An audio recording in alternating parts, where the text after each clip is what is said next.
Hello everyone. तो हमने childhood and development years के अंदर एक टॉपिक शुरू किया था कॉग्निटिव डेवलपमेंट, जिसके अंदर हमने concept of cognitive development and characteristics of cognitive development during different stages जो कि हमने कवर कर लिया था।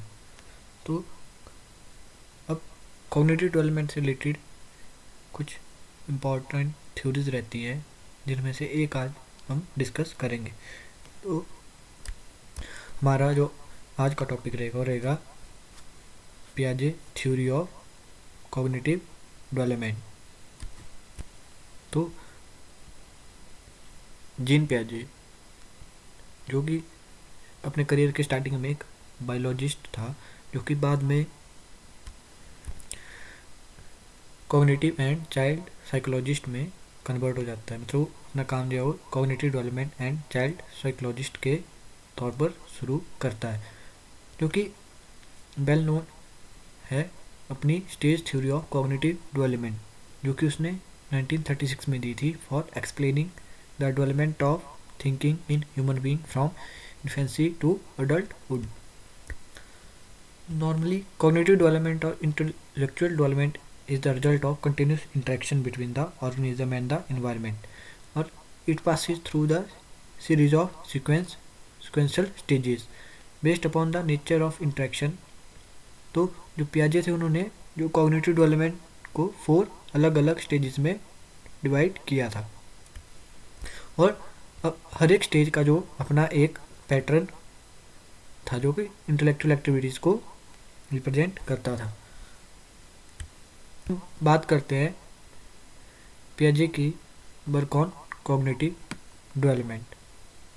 तो पियाजे ने अपनी कॉग्निटिव डेवलपमेंटल थ्योरी में जो कॉग्निटिव डेवलपमेंट को था उनको 4 डिफरेंट मेजर स्टेजेस में डाला था, और उन 4 स्टेजेस की अपनी सब स्टेजेस थी, और जो ये 4 डिफरेंट स्टेजेस थी वो एक दूसरे से अलग थी। जो उनके हर स्टेज के ऊपर जो इंटेलेक्चुअल डेवलपमेंट का जो पैटर्न या हमारे को कैरेक्टरिस्टिक्स था वो अलग रहता था। और अकॉर्डिंग टू पियाजे जो स्टेजेस के बीच में जो ट्रांजिशन थी, मतलब एक स्टेज से दूसरे स्टेज के बीच में जो ट्रांजिशन थी वो बहुत ही स्लो एंड अनइवन थी। मतलब वो हर एक के लिए अलग अलग थी। ऐसा नहीं है कि मतलब कॉग्निटिव डेवलपमेंट की जो मतलब एक स्टेज से दूसरी स्टेज में जाने की जो प्रोसेस थी वो हर एक इंडिविजुअल के लिए एक जैसी थी, कि मतलब एक पर्टिकुलर टाइम के ऊपर ही सभी एक स्टेज से दूसरी स्टेज में जाएंगे। ये हर एक इंडिविजुअल के लिए अलग थी, और किसी के लिए रैपिड तो किसी के लिए स्लो थी। तो पियाजे बोलते हैं कि जो चाइल्ड की जो पर्टिकुलर टाइप ऑफ लर्निंग है वो तब तक पूरी नहीं होगी जब तक वो उस लेवल की इंटेलेक्चुअल डेवलपमेंट तक नहीं पहुंचा होगा, या जो कॉग्निटिव या इंटेलेक्चुअल एबिलिटीज़ उस स्किल को या उस पर्टिकुलर लर्निंग को चाहिए होगी, अगर वो उसके पास नहीं है तो वो उस प्रकार की लर्निंग नहीं कर पाएगा। यानी जो लर्निंग है वो टोटली डिपेंडेंट है ऑन कॉग्निटिव एबिलिटीज़ या कॉग्निटिव डेवलपमेंट के ऊपर। इसके बारे में हमें डिटेल जब हम different stages of cognitive development जो कि जीन पियाजे ने दी थी उनके बारे में पढ़ेंगे तो हमें ज़्यादा पता चलेगा। ठीक, अभी के लिए हम इतना मान सकते हैं कि मतलब एक पर्टिकुलर लर्निंग के लिए एक पर्टिकुलर कॉग्निटिव एबिलिटी होना जरूरी है, जो कि एक पर्टिकुलर स्टेज से जुड़ी हुई होती है। अब पियाजे बोलता है कि जब कोई बच्चा है वो कॉग्निटिव डेवलपमेंट की स्टेज के ऊपर पहुंचता है तो उसके अंदर कुछ जो एबिलिटीज़ हैं वो डेवलप हो जाती हैं। अगर मान लेते हैं कि किसी लर्निंग में या किसी टास्क को लर्न करने के लिए या किसी टास्क को परफॉर्म करने के लिए पर्टिकुलर स्टेज की जो कॉग्निटिव एबिलिटीज़ हैं वो ज़रूरी हैं, पर जो चिल्ड्रन है वो उस लेवल तक नहीं पहुंचा है, यानी उस स्टेज तक नहीं पहुंचा है, तो वो उस लर्निंग को नहीं कर सकता है, या उस टास्क को अच्छे से या परफॉर्म ही नहीं कर पाएगा या अच्छे से नहीं कर पाएगा।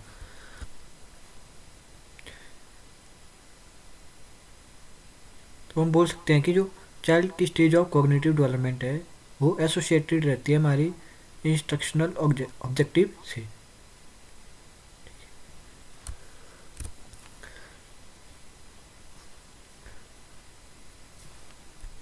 Piaget also consider that development depend in the large part of child's manipulation of and active interaction with the environment. He was of the view that knowledge comes from action. तो जीन पियाजे बोलते हैं कि मतलब जो cognitive development है वो depend करती है कि जो एक इंडिविजुअल है या जो एक बच्चा है वो इंटरेक्शन कैसे कर रहा है इन्वायरमेंट के साथ, इन्वायरमेंट में प्रेजेंट चीज़ों के को कैसे मैनिपुलेट कर रहा है या उनको कैसे ऑब्जर्व कर रहा है, ठीक है। और जीन पियाजे बोलते हैं कि जो नॉलेज है वो आती है एक्शन से। अगर कोई इंडिविजुअल एक्शन परफॉर्म करेगा तो ये कुछ सीख पाएगा। तो थिंकिंग एक्शन है, किसी चीज़ को ऑब्जर्व करना एक्शन है, किसी चीज़ को देखना एक्शन है, ठीक है।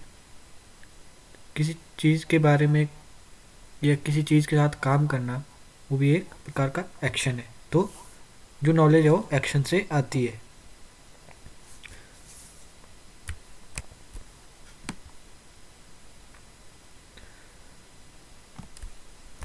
अब जीन पियाजे ने अपनी कॉग्निटिव डेवलपमेंटल थ्योरी देने से पहले जो कुछ कंसेप्ट यूज़ किए थे जो कि उस थ्योरी के बिल्डिंग ब्लॉक माने जाते हैं, अब उनके बारे में हम डिस्कशन करेंगे।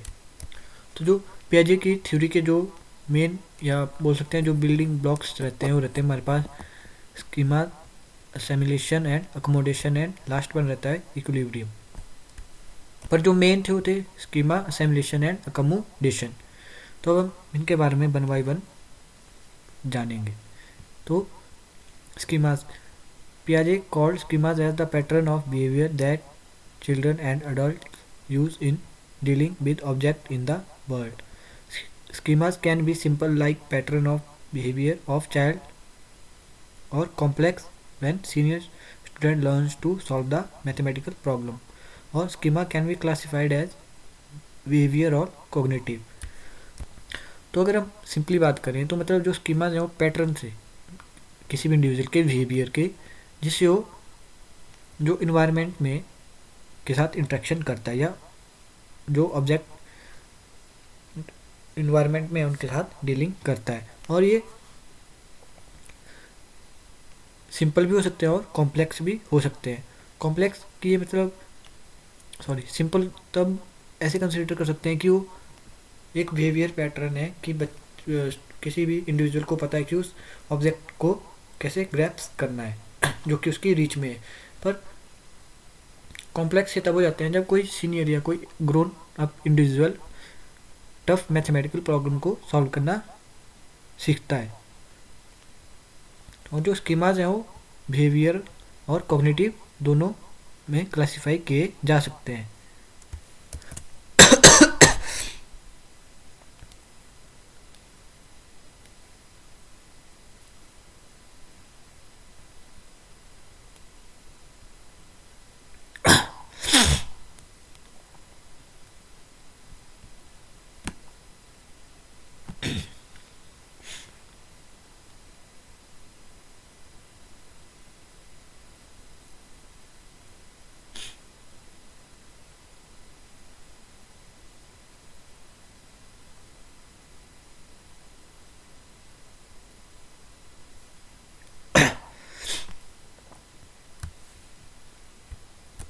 तो जो स्कीमाज है मतलब एक प्रकार के पैटर्न्स रहते हैं जिससे वो कोई बच्चा कोई चीज़ सीखता है, ठीक है।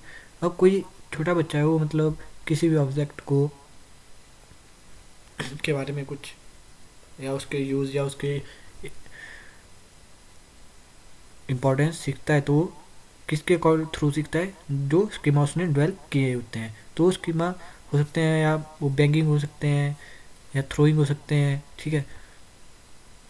और कि जब वो hearing the sound और टेस्ट ऑफ द ऑब्जेक्ट और the movement of the object when rolled on the ground.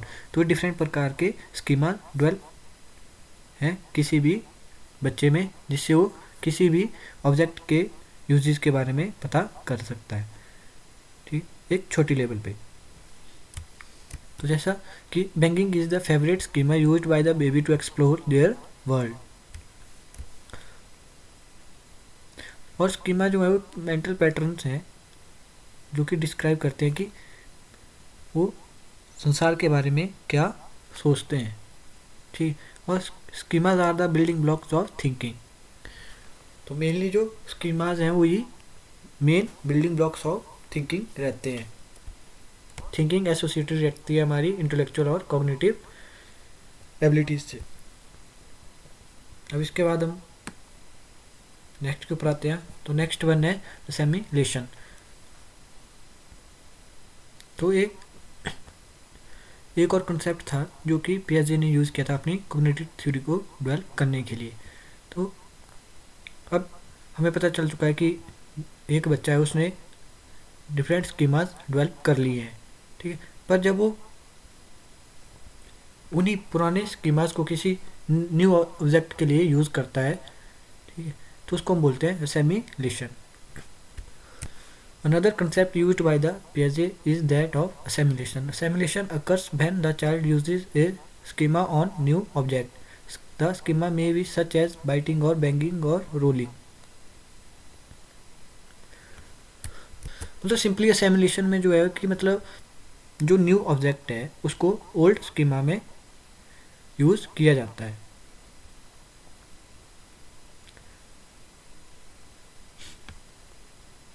और जो भी है वो मतलब जो भी न्यू ऑब्जेक्ट है वो या तो ओल्ड स्कीमा में फिट होगा या नहीं होगा। तो जैसे बच्चे का जो फेवरेट स्कीमा डेवलप होता है वो होता है बैंगिंग, ठीक है। वो किसी भी चीज़ को अपने हाथ में लेगा, अगर उसको उसकी मतलब उसके बारे में उसको पता नहीं है तो सबसे पहले उसको ज़मीन के ऊपर मारेगा। अब ये डिपेंड करेगा कि जो न्यू ऑब्जेक्ट है वो उसके ओल्ड स्कीमा में फिट हो रहा है या नहीं हो रहा है, पर वो अपने न्यू ऑब्जेक्ट को एक्सप्लोर ऐसे ही करेगा। नेक्स्ट वन आता है हमारे पास अकोमोडेशन। अब हमने ऊपर पढ़ा कि स्कीमास डेवलप होते हैं जिससे वो चीज़ों को एक्सप्लोर करता है। अब असेमिलेशन में कि नए ऑब्जेक्ट को ओल्ड स्कीमा में यूज़ करता है। अब मान लेते हैं कि जो न्यू ऑब्जेक्ट है वो ओल्ड स्कीमा में फिट नहीं हो रहा है, तो अकोमोडेशन में क्या होता है कि इसमें हम चेंज करते हैं स्कीमा को to fit in new objects. अगर उस मतलब बच्चे को कोई नया खिलौना दिया जाता है तो वो अपना जो पैटर्न है, जो उसका फेवरेट स्कीमा रहता है बैंकिंग, उसको चेंज करेगा उस नए खिलौने के अकॉर्डिंग। अब यहाँ पे हमने एग्जांपल लिया है ग्लास बॉटल का, ठीक। तो हमें किस बच्चे को ग्लास बॉटल देते हैं तो ओल्ड स्कीमा जो उसका फेवरेट बन रहता है कि वो उसको बैंग करेगा फ्लोर के ऊपर और वो टूट जाती है। तो the hearing the sound of मतलब जो टूटने के बाद जो उसको सुनने पे तो बच्चा इनकाउंटर करता है कि कुछ जो उसने सोचा था वो नहीं हुआ, क्योंकि बॉटल टूट गई है। तो अब वो अगली बार अगर हम उसको वही बॉटल हाथ में देंगे तो उसको ज़मीन के ऊपर नहीं मारेगा, ठीक है। तो वो अपना स्कीमा चेंज करेगा। तो इसको बोलते हैं हम अकोमोडेशन। अब नेक्स्ट वन आता है हमारे पास इक्विलिब्रेशन।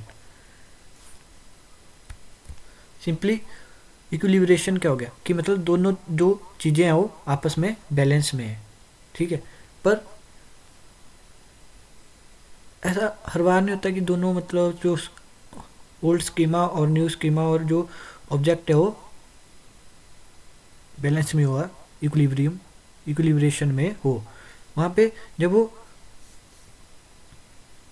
एग्जिस्टिंग स्कीमा है वो न्यू सिचुएशन को हैंडल नहीं कर पाती है तो एक स्टेट क्रिएट हो जाती है जिसको पियाजे ने बोला था डिस इक्विलिब्रियम और इम्बैलेंस। कि मतलब जो किसी भी बच्चे ने कोई चीज़ समझी है और जो जिस चीज़ के साथ वो डील कर रहा है उसमें जो इनबैलेंस आ रहा है, उसको इनबैलेंस कब आ रहा है जब जो एग्जिस्टिंग स्कीमा है वो न्यू सिचुएशन को पूरी तरह से हैंडल नहीं कर पा रहा है। तो अब कोई भी इंडिविजुअल है वो उस सिचुएशन को दूर करने की कोशिश करता है और वो मतलब अपनी जो स्कीमा है उनको डेवलप करता है या अडेप्ट करता है, ठीक है, जब तक इक्विलिब्रियम रिस्टोर नहीं हो जाता है, ठीक है। मतलब डिसइक्विलिब्रियम की स्टेट को दूर करने के लिए change in the old schema और डेवलपिंग न्यू स्कीमा, ठीक, उसको बोलते हैं इक्विलिब्रियम। और ये जो पूरी प्रोसेस रहती है डिसइक्विलिब्रियम से इक्विलिब्रियम की तरफ, उसको बोलते हैं हम इक्विलिब्रेशन, ठीक। और पियाजे regards that learning depends on this process. तो मतलब अकॉर्डिंग टू पियाजे जो लर्निंग किसके ऊपर डिपेंड करती है, फुली इक्विलिब्रेशन के ऊपर। मतलब ये प्रोसेस किसी भी इंडिविजुअल को अपॉर्चुनिटीज देती है टू डेवलप और ग्रो। और जैसे ही हम हैं, हमारे अंदर एक नेचुरल झील रहती है कि हमें जानना है कि वर्ल्ड कैसे काम करता है और इसका ऑर्डर क्या रहता है, स्ट्रक्चर क्या रहता है और प्रिडिक्टिबिलिटी, ठीक है, और इसके अंदर हमारी एग्जिस्टेंस क्या रहती है, ठीक है। तो इसके लिए हम न्यू न्यू स्कीमास डेवलप करते रहते हैं, ठीक है, और हम इनबैलेंस से बैलेंस की ओर मूव करते हैं। Equilibration, the act of searching for order, involves testing one's understanding against the real world. When learners understanding fit with or explain the event they observe, they are at equilibrium. When they are unable to explain what they see on the basis of their understanding, they are at the state of disequilibrium. मतलब equilibration क्या हो गया कि मतलब हमें नए order और जो order involves in testing one's understanding against the real world, ठीक है, उनको सर्च करते हैं। पर जब किसी भी लर्नर की जो अंडरस्टैंडिंग है वो पूरी तरह से एक्सप्लेन करती है कि क्या उसने देखा और क्या उसने डील किया रियल वर्ल्ड में, तो वो इक्विलिब्रियम की स्टेट में रहता है। पर जब वो एक्सप्लेन नहीं कर पाता है अपनी अंडरस्टैंडिंग के अकॉर्डिंग कि उसने किस चीज़ के साथ उसका एनकाउंटर हुआ, तो वो डिसइक्विलिब्रियम में रहता है। और ये ही उसको मोटिवेट करती है search for the better understanding. तो हम बोल सकते हैं कि जो इनबैलेंस या डिसइक्विलिब्रियम की स्टेट रहती है वो मोटिवेट करती है डेवलपमेंट की ओर।